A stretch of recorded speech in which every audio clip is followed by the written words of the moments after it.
Bölüm 5. Öz sorgulama praktiği. Sri Ramana, öz araştırma uygulamasına yeni başlayanlara diqqətlərini içsel ben duygusuna yoğunlaştırmalarını ve bu duyguyu mümkün olduğunca uzun süre korumalarını tavsiye etmiştir. Eğer diqqətləri başka düşüncelerle dağılmışsa, bunu fark ettikleri anda hemen ben düşüncesinin farkındalığına geri dönmeleri gerekir. Bu süreci kolaylaştırmak için arayan kişi kendine ben kimim diye sorabilir veya bu ben nereden geliyor? Ama nihai hedef bedenin ve zihnin tüm faaliyetlerinden sorumlu olduğuna inanan benin sürekli bilinci olmalıdır. Uygulamanın erken evrelerinde ben duygusuna dikkat verildiğinde düşünce veya duyumlar şeklini alan zihinsel bir etkinlik vardır. Uygulama ilerledikçe ben düşüncesi yerini ben duygusunun öznel deneyimine bırakır ve bu duygu düşüncelerle ve nesnelerle ilişkilendirilmeyi ve özdeşleşmeyi bıraktığında tamamen kaybolur. Geriye, bireysellik duygusunun geçici olarak işlevini yitirdiği varoluş deneyimi kalır. Deneyim ilk başlarda kesintili gelebilir. Ancak tekrarlanan praktiklerle elde edilmesi ve sürdürülmesi giderek daha da kolay hale gelir. Öz sorgulama bu düzeye ulaştığında bireysel çabanın artık mümkün olmadığı, çabayı yaratan benin geçici olarak var olmayı bıraktığı için zahmetsiz bir varoluş bilinci vardır. Bu hal kendini gerçekleştirme hali değildir. Zira ben düşüncesi periyodik olarak kendini gösterir. Ama burada zaten praktiğin en üst seviyesi vardır. Bu varoluş halinin tekrar deneyimlenmesi, ben düşüncesini doğuran zihinsel eğilimler olan vasanaları zayıflatır ve yok eder. Ve güçleri yeterince zayıfladığında atmanın gücü kalan eğilimleri öylesine bütünüyle yok eder ki ben düşüncesi bir daha asla ortaya çıkmaz. Ve bu kendini gerçekleştirmenin nihai ve geri dönüşü olmayan halidir. Öz dikkat veya ben düşüncesi farkındalığı uygulaması, zihin kontrolünün olağan baskıcı yöntemlerini aşan nazik bir tekniktir. Konsantrasyon çalışması değildir ve düşünceleri bastırmayı amaçlamaz. Sadece zihnin doğduğu kaynağın bilincini uyandırır. Öz araştırmanın yöntemi ve amacı zihnin kaynağında kalmak ve insanın gerçek doğasını fark etmek, dikkati ve ilgiyi onun olmadığı şeylerden uzaklaştırmaktır. Uygulamanın erken evrelerinde dikkati düşüncelerden düşünene doğru kaydırma çabası çok önemlidir. Fakat ben hissetme bilinci bir kez yerleştikten sonra daha fazla çaba sarf etmek ilerlemeyi engeller. Bundan sonra praktik yapmaktan çok olma sürecidir. Çaba göstermeden var olmak, çaba göstererek var olmaktan daha olasıdır.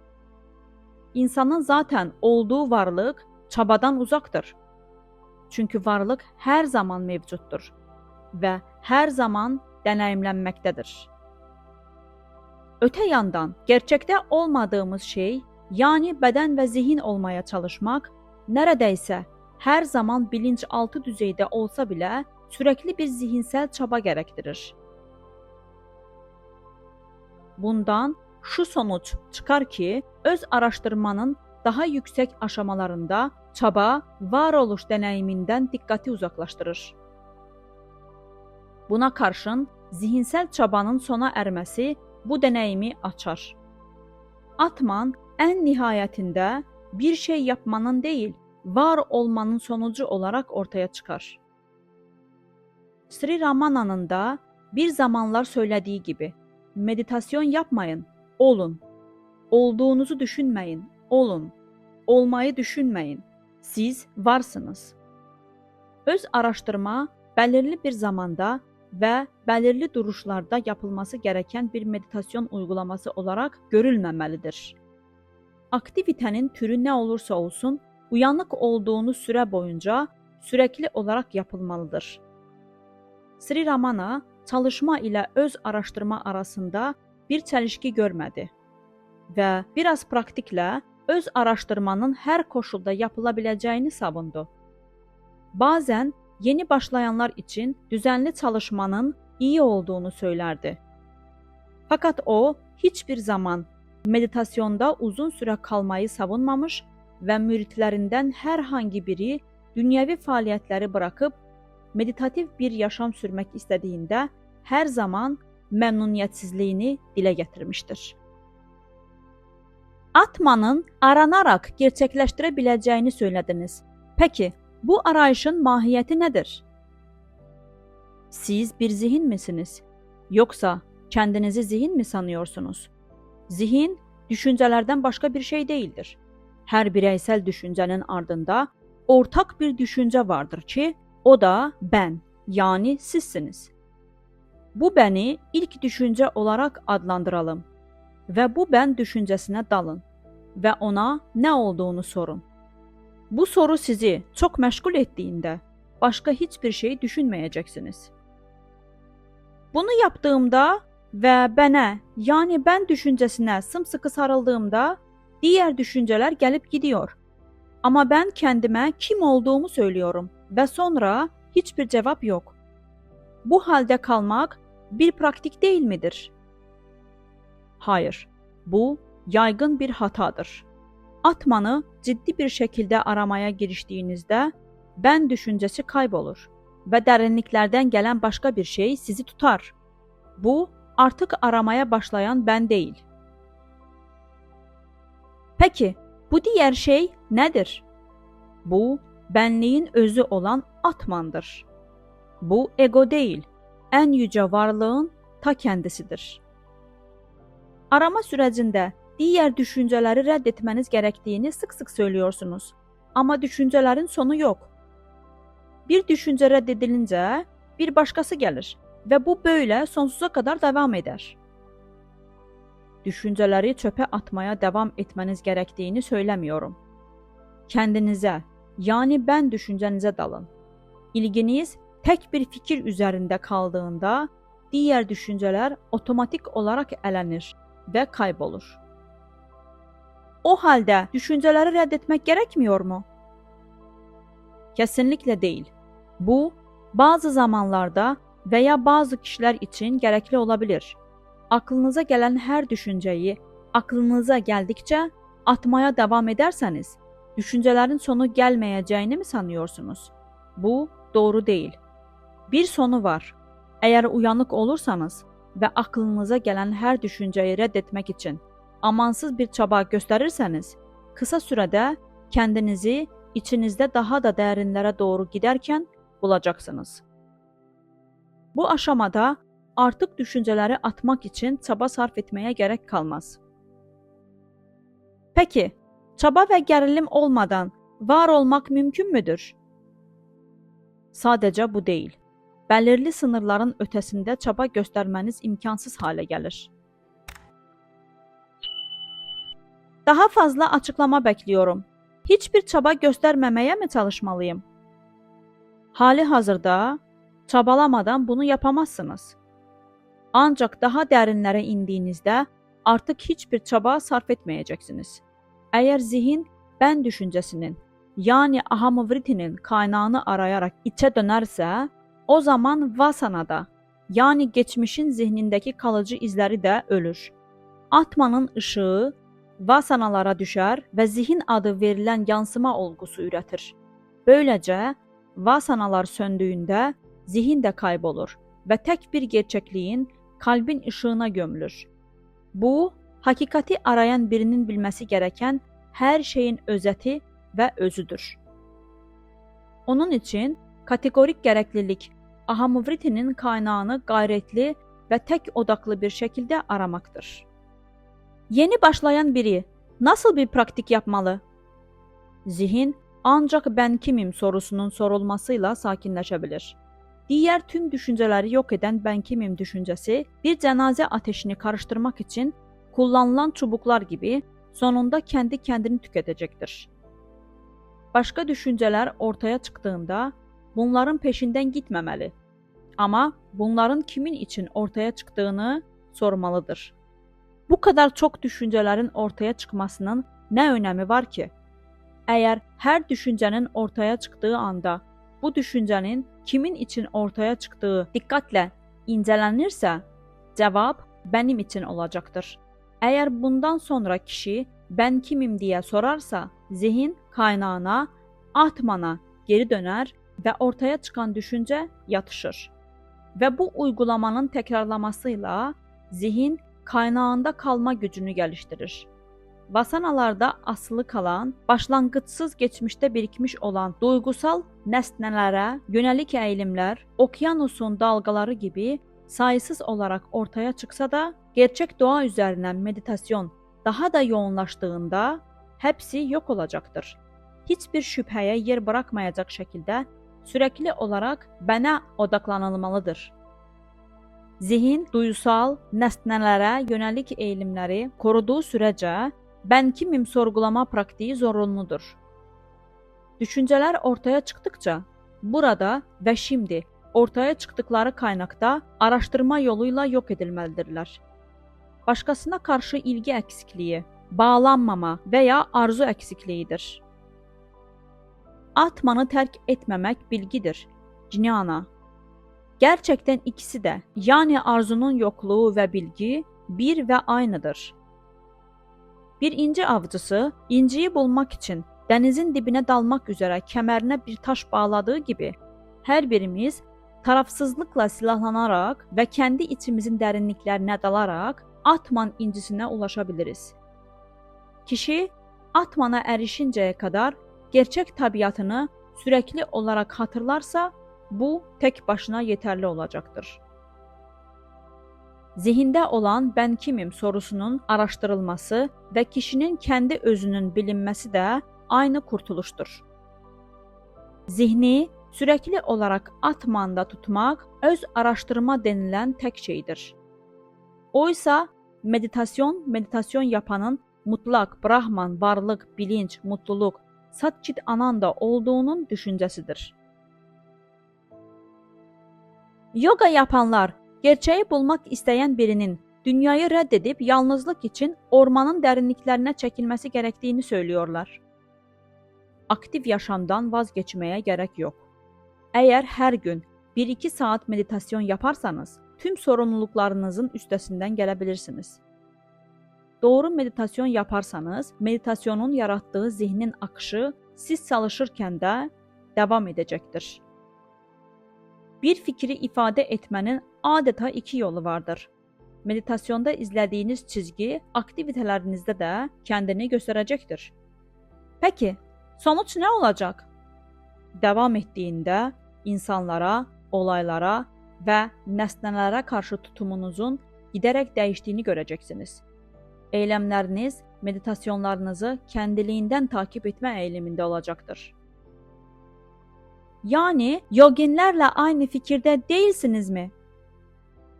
İnsanın kendisini bu dünyaya bağlayan kişisel egoizmden vazgeçmesi gerekir. Sahte benliği terk etmek gerçek feragattir. Dünya hayatında aktif bir hayat sürerken bencillikten uzak olmak mümkün müdür? Çalışma ile bilgelik arasında bir çelişki yoktur. Yani bir insan daha önce yaptığı tüm faaliyetlerini, örneğin mesleki faaliyetlerini sürdürürken aynı zamanda aydınlanma da elde edebilir mi?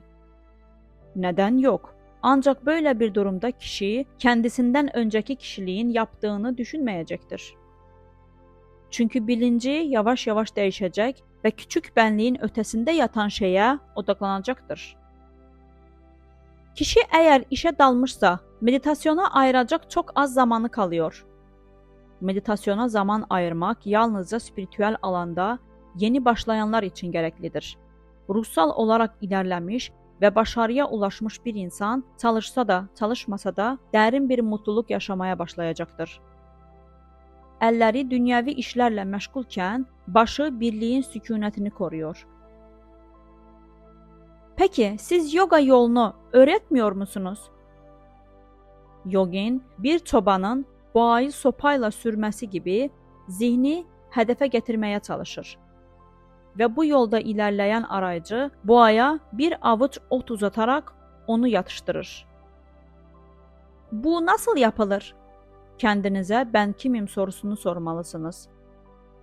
Bu araştırma sonunda zihninizin ötesinde, içinizde bulunan bir şeyin kəşfinə yol açacaktır. Bu büyük problemi çözerseniz, diğerlerini de çözmüş olarsınız. Ben arandığında hiçbir şey görünmüyor. Kendinizi bədenlə, görməyi isə gözlərlə özdeşleştirmeye alışmışsınız. Ve bu yüzden hiçbir şey görmediğinizi söylüyorsunuz. Ne görməlisiniz? Görən kimdir? Nasıl görülür? Sadece bir bilinç vardır ki, bu bilinç ben düşüncesi olarak tezahür ederek kendini bedenle özdeşleştirir.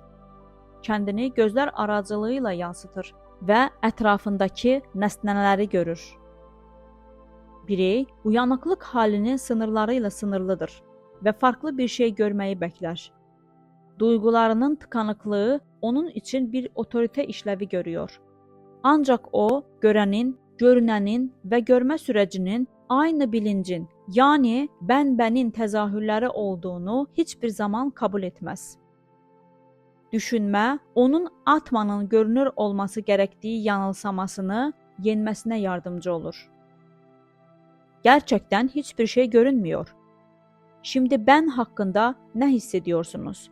Kendi varlığınızı bilmek için kendinize bir ayna tutuyor musunuz? Bilinç bendir. Bunu fark edin. Ve hakikatin özü budur. Ama bu beni tatmin etmiyor. Kesinlikle doğru.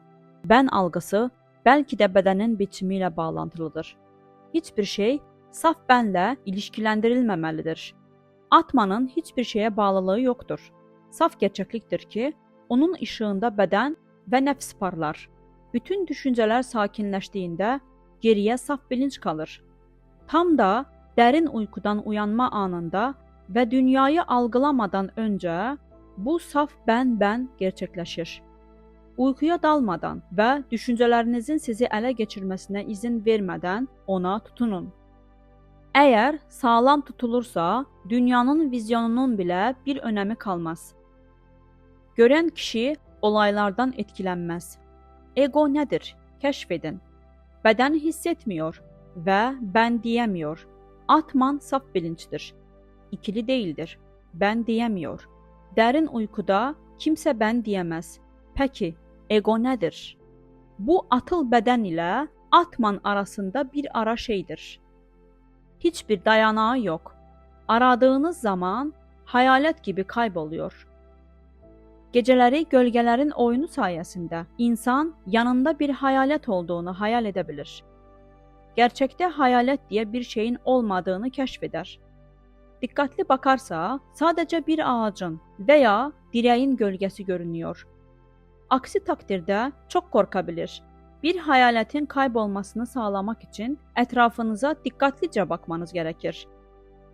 Ancak böyle bir şey hiç olmadı.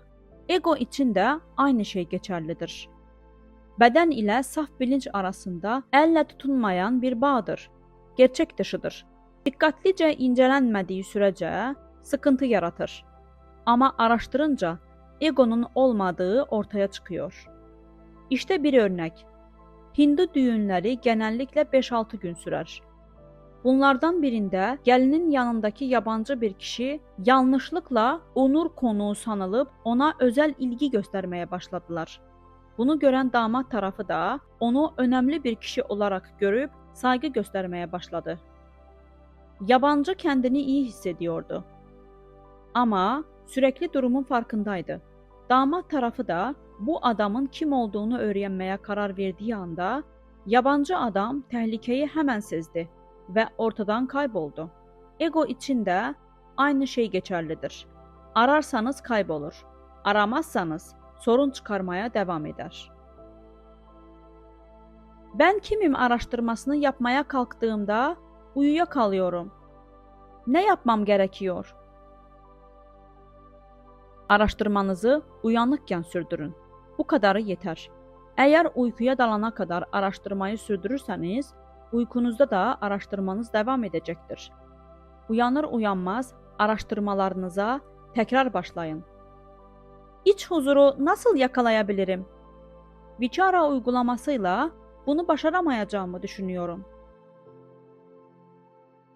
Huzur sizin doğal halinizdir.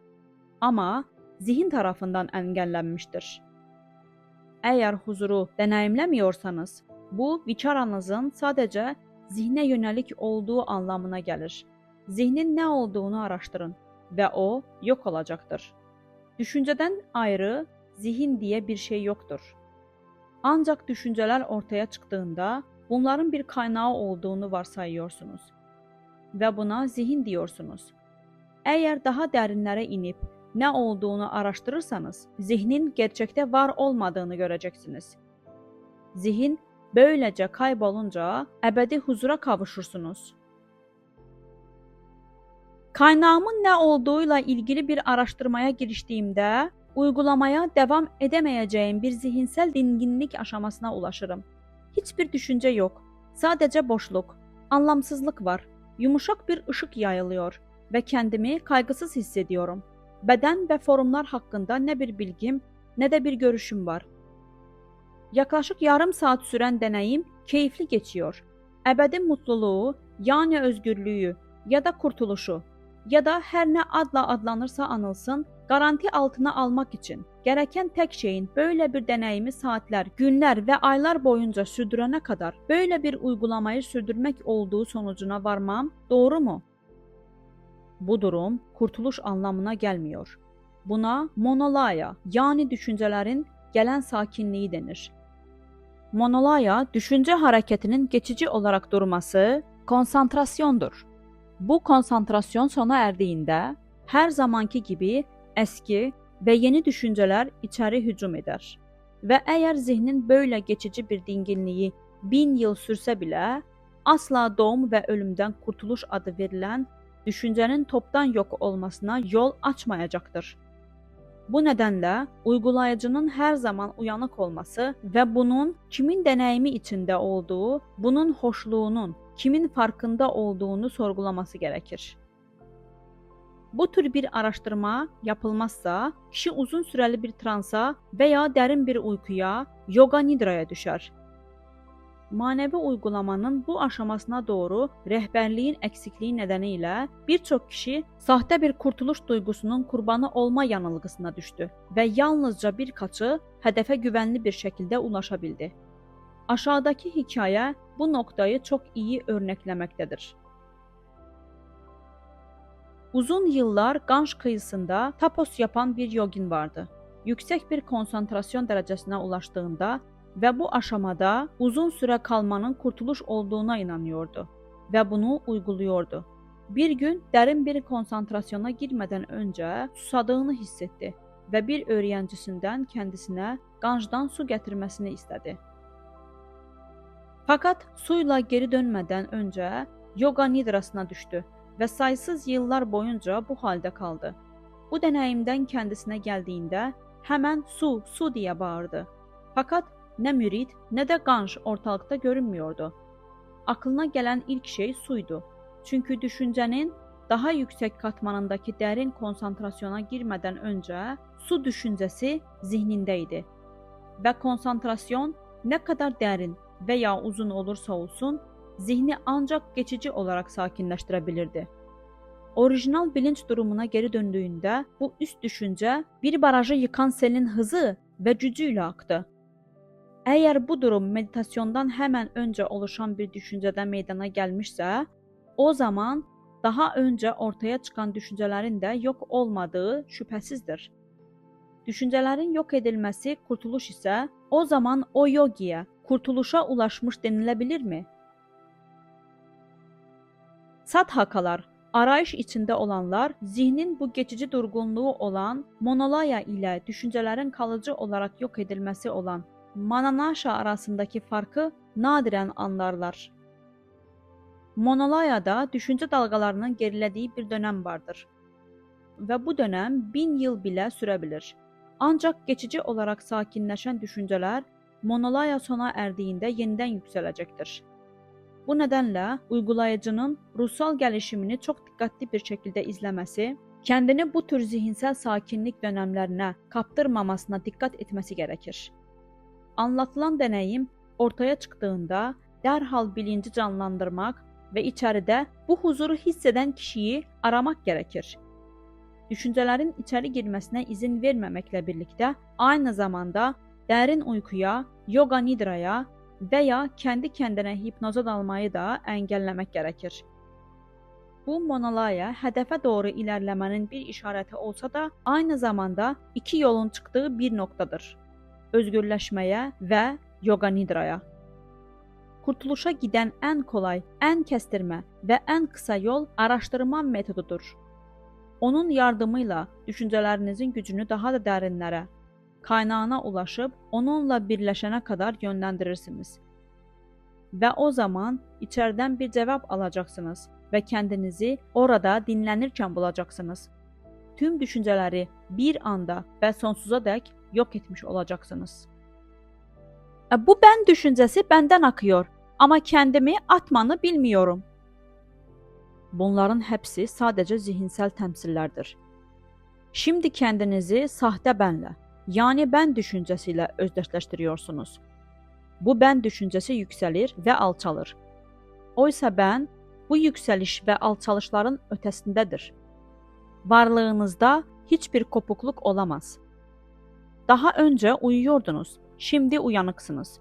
Derin uykuda mutsuzluk yoktur, uyanıkken ise vardır. Peki, bu deneyim farklılığının sebebi nedir? Derin uykunuzda ben düşüncesi diye bir şey yoktu. Oysa şimdiki zamanda mevcuttur. Ben belirgin değildir. Ben kendini gösterir. Doğru bilgi edinmenize engel olur. Benin nereden yükseldiğini bulun. O zaman o kaybolacak ve siz sadece olduğunuz şey olacaksınız. Yani mutlak varlık. Hiçbir başarı elde etmediğim halde bunu nasıl yapabilirim? Ben düşüncesinin kaynağını arayın. İşte hepsi bu kadar. Evren ben düşüncesi sayesinde var oluyor. İkincisi biterse acıların da sonu gelir. Sahte benlik onun kaynağı bulunduğunda sona erecektir. İnsanlar sıklıkla zihni nasıl kontrol edebileceğini sorarlar. Ben derim ki, bana zihnini göster. O zaman ne yapacağını anlarsın. Gerçek şu ki, zihin sadece düşünceler yumağıdır. Bunu düşünce veya arzuyla nasıl söndürebilirsiniz ki? Düşünceleriniz ve arzularınız zihninizin ayrılmaz bir parçasıdır.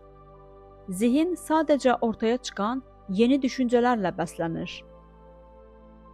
Bu nedenle zihni zihinle öldürmeye çalışmak aptallıktır. Bunu başarmanın tek yolu kaynağını bulup ona sıkı sıkıya sarılmaktır. Daha sonra zihin yavaş yavaş kendiliğinden kaybolacaktır. Yoga, zihnin faaliyetlerinin kontrolünü Chitta-vritti Nirodha'yı öğretir. Ama ben diyorum ki, Atma Vichara, yani öz araştırma. Bu praktik bir yoldur. Chitta-vritti Nirodha, derin uykuda, baygınlık halinde veya oruçluyken elde edilir. Yukarıda sayılan sebeplerden herhangi biri ortadan kalktığı anda yeni düşünceler ortaya çıkar. Bunun ne faydası var? Uyuşukluk hali huzurdur, acı yoktur. Ama uyuşukluk hali ortadan kalkınca tekrar uyuşukluk olur. Bu nedenle Nirodha, yani kontrol, işe yaramaz ve kalıcı bir fayda olamaz. Peki, bu faydanın kalıcı hale getirilmesi nasıl mümkün olabilir? Nesnələrin algılanmasından kaynaklanan acıların nedenini bulmakla. Bunlar olmazsa rastgele düşünceler de olmaz ve dolayısıyla acılar da silinir. Bir sonraki sorumuz ise nesnələrin nasıl yok edileceğidir. Shruti, kutsal metinler ve bilgeler nesnələrin yalnızca zihnin yaratımları olduğunu ve bağımsız bir varoluşa sahip olmadıklarını söylerler. Bu konuyu araştırın. və son ifadənin doğru olub olmadığına baxın. Sonuç olaraq nəsnəl dünyanın öznəl bilincdə olduğu sonucuna varılacaqdır. O zaman Atman dünyayı kaplayan və aynı zamanda onu saran tək gerçəklikdir. İkiliyin olmaması nedeniyle düşünceler ortaya çıkmayacak ve huzurunuzu bozmayacaqdır. Bu, kendini gerçekleştirmedir. Atman əbədidir ve onun gerçekleşmesi de əbədidir. Manevi bir uygulama olan abhyasa bir düşünce tarafından rahatsız edildiğinizde içsel olarak Atmana geri dönmekle ifade edilir. Bu, konsantrasyon veya zihnin yok edilmesi değil. Atmana geri dönüş söz konusudur. Konsantrasyon neden etkisizdir? Zihnin zihni öldürmesini istemek, bir hırsızı polis olarak kendisini yakalaması için almaya benzer. Hırsızı yakalamaya çalışacakmış gibi sizinle birlikte gidecek ama bir sonuç alamayacak. O yüzden içe dönmeniz, zihnin nereden geldiğine bakmanız lazım. O zaman zihniniz var olmaktan çıkacaktır. Ama zihnimizi içe doğru çevirerek kullanmıyor muyuz? Elbette zihnimizi kullanırız.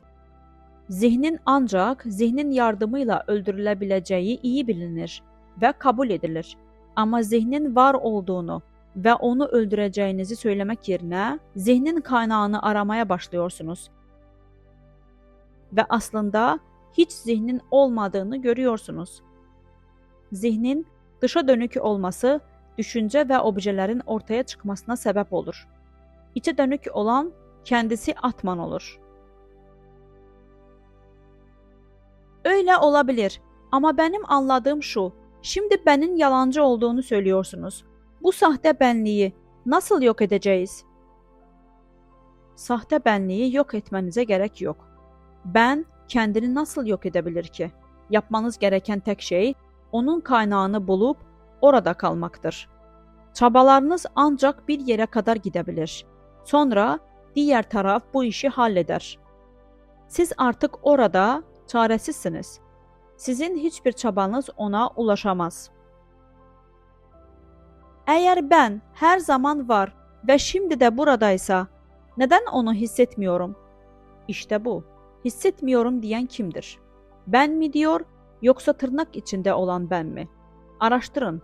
Göreceksiniz ki engel sahte benliğin sesidir. Benin ortaya çıkması için onun ortadan kalkması gerekir. Ben duygusu henüz farkına varmamıştır ki kendisi gerçekleşmeyi engellemektedir. Aslında gerçekleşmiş durumdadır ve gerçekleştirilecek başka bir şey yoktur. Aksi takdirde uygulama bambaşka bir şey olacaktır. Şimdi yoksa gelecekte mutlaka olacaktır. Doğan ölecektir. Uygulaması kalıcı olmazsa 5 para etmez. Dolayısıyla yeni olması gereken bir şeyi aramıyoruz. O, tek ve ebedi olandır. Ancak engeller yüzünden artık bilinmemektedir. Aradığımız odur. Yapılması gereken tek şey engelleri ortadan kaldırmaktır. Ebedi olanın varlığı cehalet yüzünden bilinmemektedir. Cehalet bir engeldir. Cahilliğe son verin. Her şey yoluna girecek. Cehalet, ben düşüncesinin kimliğidir. Kaynağını bulursanız yok olacaktır. Ben düşüncesinin kendisi de bir ruha benzer, ayrılmazdır. Ama bedenle birlikte yükselir. Onunla birlikte çiçek açar ve kaybolur. Bedenin bilinci bendir. Benin kaynağını arayarak bu bilinçten vazgeçin. Beden ben varım demez. Ben bedenim diyen sizsiniz. Bu benin kim olduğunu öğrenin. Kaynağını aradığınızda ortadan kaybolacaktır. Zihin kalpte ne kadar kalabilir veya tutulabilir? Bu süre pratik yaptıkça artar. Peki bu sürenin sonunda ne olacak? Zihin şimdiki normal haline döner. Gönüldeki birlik yerini çok sayıda idrak eden olguya bırakır. İşte buna dışa dönük zihin denir. Kalpte bulunan zihne dinlenen zihin denir. İnsan her gün daha fazla ibadət etdikcə zihni kusurlarından arındığı için daha da saflaşır. Bu uygulama o kadar kolaylaşır ki, araştırmanın başlamasıyla birlikdə arınmış zihin həmən kalbə yerləşir. Meditasyonda Sat-Chit Ananda deneyimini yaşamış bir kişi meditasyondan sonra kendini bədəni ilə özdeşləşdirə bilirmi? Evet, mümkündür. Ancak bu özdeşleşmeyi uygulama ile yavaş-yavaş kaybeder.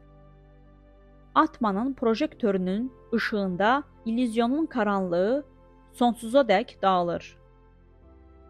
Bütün vasanalar sökülmeden edinilen tecrübenin kalıcı olması mümkün değildir. Ve bunun için çaba sarf edilmesi gerekiyor. Bilgi ancak bütün vasanalar kaldırıldıktan sonra sarsılmaz kalacaktır. Zihnin asırlardır süre gelen eğilimlerine karşı mücadele etmeliyiz ve bunların hepsi geçmişte sadhana uygulayanlar için ve daha sonra da diğer herkes için nispeten hızlı bir şekilde ortadan kalkacaktır. Bu eğilimler yavaş yavaş mı ortadan kalkacak? Yoksa hepsi bir gün aniden mi ortadan kalkacak? Bunu soruyorum çünkü uzun zamandır burada olmama rağmen kendimde istikrarlı bir değişim hissetmiyorum. Güneş doğunca karanlık yavaş yavaş mı dağılır, yoksa birden mi? Araştırmanın ilerleyişini nasıl değerlendirebilirim? Düşüncelerin yokluğunun derecesi, kendini gerçekleştirme yolundaki ilerlemenin ölçüsüdür. Değişmezdir ve ilerleme kavramı ona uygulanmaz. Atman her zaman gerçekleştirilir. Düşünceleri engeller ve ilerleme Atmanın her zaman gerçekleştiği anlayışına yönelik engellerin ne ölçüde ortadan kaldırıldığıyla ölçülür. Bu nedenle düşünceleri kontrol altına almak, kimin için ortaya çıktıklarını bulmak gerekir. Kaynaklarına gidin. Orada artık yükselmiyorlar. Şüpheler her zaman vardır. Bu yüzden bu soruyu sordum. Bir şüphe giderilince hemen ardından bir başkası gelir. O da giderilince bir sonrakinin yolu açılır ve bu böyle sürüp gider. Dolayısıyla bütün şüpheleri gidermek mümkün değildir. Kimin için ortaya çıktıklarına bakın. Onların kaynağına gidin ve orada kalın. Sonra bir daha ortaya çıkmazlar. Şüpheler böyle giderilmelidir. Cevap vermeden kim olduğumu sormaya devam mı edeyim? Kim soruyor ve kimi? Soruşturma sırasında zihin hangi bhavanı yani tavrı benimsemelidir? Ben nedir? Atman mı, ego mu? Ben kimim diye sorguladıkta ben egodur. Asıl soru egonun kaynağının veya başlangıcının ne olduğudur. Zihninizde hiçbir şekilde bhavaya gerek yok. Sadece bhavanadan vazgeçmek gerekir ki beden şu şekilde olsun, şu isim olsun ve başkaları. Gerçek doğanız hakkında bir bhavaya sahip olmanıza gerek yok. O her zaman olduğu gibi kalır. O bir gerçekliktir, bir bhavana değil. Ama beni araması tuhaf değil mi? Artık ben kimim sorusuna dönmemiz gerekmiyor mu? Boş bir formüle mi? Yoksa bu soruyu kendime durmadan bir tür mantra gibi tekrar mı sormalıyım? Elbette öz araştırma boş bir formül değildir. Herhangi bir mantrayı tekrarlamaktan daha ciddidir. Ben kimim sorusu sadece zihinde bir soru olsaydı pek bir değeri olmazdı. Öz araştırmanın gerçek amacı tüm zihni kendi kaynağına odaklamaktır. Dolayısıyla benin diğer bir beni araması söz konusu değildir. Öz araştırma her şeyden daha az boş bir formüldür. Çünkü zihnin tamamının saf öz farkındalıkla istikrarlı bir şekilde kalmasını sağlayan yoğun bir faaliyeti içerir. Atma Vichara'ya sabah akşam vakit ayırmak yeterli mi? Yoksa bunu sürekli, hatta yazarken, yürürken bile mi uygulamalıyım? Gerçek tabiatınız nedir? Yazmakla mı, yürümekle mi, yoksa olmakla mı ilgili?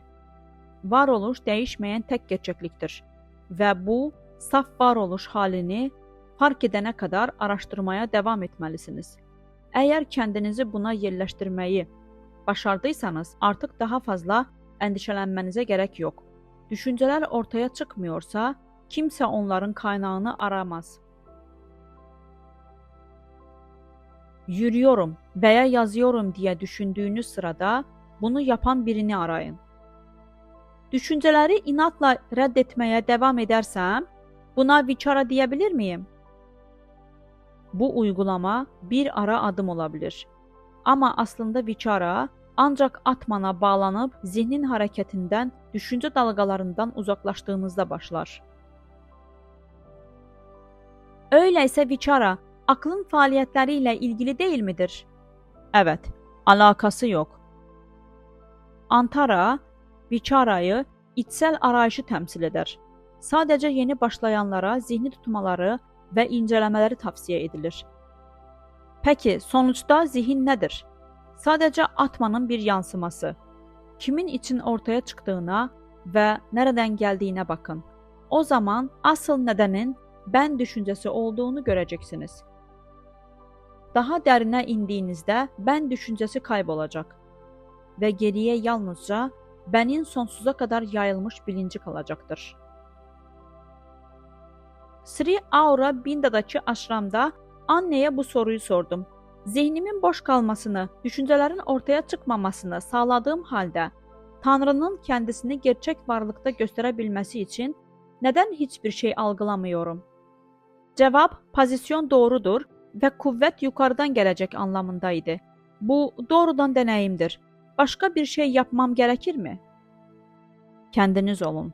İnecek veya tezahür edecek hiçbir şey yok. Sadece egonuzu kaybetmeniz gerekiyor. Var olan her şey burada mevcuttur.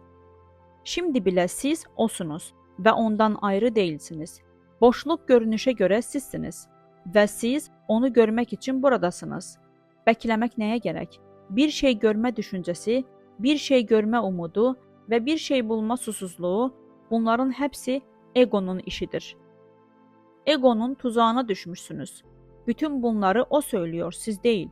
Kendiniz olun ve hepsi bu. Doğduktan sonra bir şey elde ettiniz. Ama aldığınızı da geri vermeniz gerekiyor. O yüzden bütün bu laf kalabalığını bir kenara bırakın. Kendiniz olun.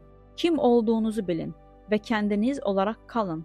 Atman olarak, doğumdan, ölümden ve dönüşten özgür olarak. Kendimizi nasıl tanıyabiliriz?